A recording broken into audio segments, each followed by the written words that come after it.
எல்லா football டீம்லயும் 11 players தான் play பண்ணுவாங்க. ஆனா ஒரே ஃபார்மேஷனான்னு கேட்டீங்கன்னா, அது கிடையாது. Welcome to 30-day series of football until the FIFA World Cup starts.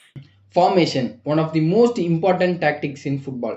ஃபார்மேஷன்னா என்னன்னா, ஒரு டீம் கிரவுண்ட்ல எந்த ஷேப்ல ப்ளே பண்ண போறாங்கன்னு சொல்றது தான் இந்த ஃபார்மேஷன். ஃபார்மேஷன்ஸ்ல நிறைய டைப்ஸ் இருக்கு அண்ட் எப்பயுமே இந்த ஃபார்மேஷன்ஸை வெறும் நம்பர்ஸை வச்சு தான் குறிப்பிடுவாங்க. ஃபார் எக்ஸாம்பிள் 4-3-3ன்னு ஒரு ஃபார்மேஷனை சொல்றாங்கன்னா 4 டிஃபெண்டர்ஸையும் 3 மிட்ஃபீல்டர்ஸையும் அண்ட் இன்னொரு 3 அட்டாக்கர்ஸையும் குறிப்பிடுது.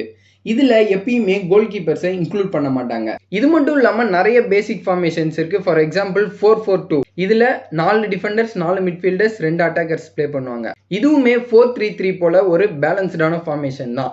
பிகாஸ் அட்டாக் அண்ட் டிஃபென்ஸ் ரெண்டுமே ஈக்குவலா இருக்கும். இது இல்லாம 3-5-2 இருக்கு. இதுல மிட்ஃபீல்டோட பிளே தான் அதிகமா இருக்கும். ஆனா கவுண்டர் அட்டாக் அப்ப ரொம்ப கவனமா இருக்கணும். பிகாஸ் 3 டிஃபென்ஸ் வச்சு ப்ளே பண்றதுன்றது கொஞ்சம் கஷ்டமான விஷயம் தான். இன்னும் டீப்பரா சொல்லணும்னா ஒரு சில ஃபார்மேஷன்ஸ்ல 4 நம்பர்ஸ் இருக்கிறத நீங்க பார்க்கலாம். ஃபார் எக்ஸாம்பிள் 4-2-3-1 இதுல இந்த 4 டிஃபென்ஸை தான் குறிக்குது. ஆனா நடுவுல இருக்க 2 நம்பரான 2 and 3 இது ரெண்டுமே மிட்ஃபீல்ட தான் குறிக்குது.